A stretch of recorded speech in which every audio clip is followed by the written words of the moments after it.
Hi everybody, I'm Hayden Crawford and thanks so much for watching my video on numerologist.com today. Now I'm a wellness intuitive and soul purpose expert, and I was recently contacted by Archangel Metatron during a meditation, and he told me that I was a spiritual warrior. Now after careful research, I've discovered there are 10 characteristics of a spiritual warrior. Why don't you listen to them and let me know in comments afterwards if you think you're one as well. A spiritual warrior is someone that challenges the false beliefs, lies, expectations, and dreams that cause suffering in his or her life. Now, the war can only really be won when you realise and accept that unconditional love and truth are the only things that really matter in this world. To win the war against fear, it takes exceptional courage, commitment, and dedication to transform the emotional body. Now here are my top 10 characteristics of a spiritual warrior. Number 1 is that they are seekers of the truth. They're very honest people, but often recognise that the truth hurts, but they see that as being essential for growth and personal development. Just remember that famous phrase, the truth will set you free. Number 2 is that they're on a quest for self-awareness. Now, a spiritual warrior will recognise the fact that we need to become more self-aware if we're going to evolve out of the cognitive rational mind, which can sometimes trip us up with ego-based thoughts that separate us from the rest of the world by believing that we are better than or worse than other people, which ultimately leads to low self-esteem, low self-confidence, and even self-hatred. With self-awareness, you can rise above the ashes of an old way of life and really seek to make a difference in this world. Number 3 is that they're passionate, dedicated, and extremely persistent. Even when life throws the most monumental catastrophes in the path of a spiritual warrior, they'll find a way to be able to circumnavigate it and still come out smelling of roses. They're a bit like a phoenix in that respect. They'll also inspire other people to do the same thing. So watch out. If you are one, you will never be defeated. Number 4 is that they follow an intuitive heart.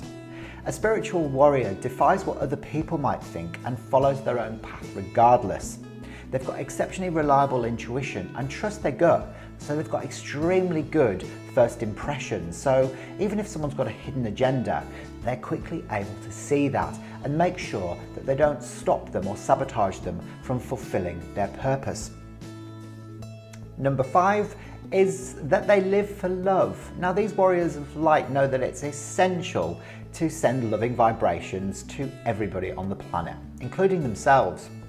It can be really challenging sometimes to want to send love to people that are doing really appalling things, but if you can step out of the realm of judgment and love them at a soul level, it can really help to evolve the planet during this period of ascension. Loving the self can be quite challenging too. There's always the shadow side that needs to be looked at. So there might be things that you're not exactly happy about that you've done in the past. Well, again, don't judge that. Send love into it and forgiveness, and that truth will set you free. Number 6 is that they confront the shadow-self. Now, fear holds a lot of people back, but really think about it. What is fear really? It's just false expectations or experiences appearing real. The spiritual warrior will do a lot of self-work so that they can then go on to help and assist other people beyond the call of duty to be able to release those things that are caught up in their cellular memory. Remember, the most important thing is for us to find a way of dissolving the illusion of safety. Number 7 is that they will choose a soulful mission. It's very easy to get caught up in materialism, isn't it? I know that happiness is the goal for a lot of people, but sometimes by going about it to acquire things that we think are going to make us happy is actually the wrong way. Maybe that new house doesn't actually need to happen. That new car that you've had your eye on for a while as well, is it really going to bring you fulfillment? The spiritual warrior will see beyond all of those material gains and look at ways in which that they can bring joy into people's lives aside from all of that mumbo jumbo. Number 8 is that they use their energy wisely. They recognize that patience is a virtue and that there's always a time and a place for things to come into being.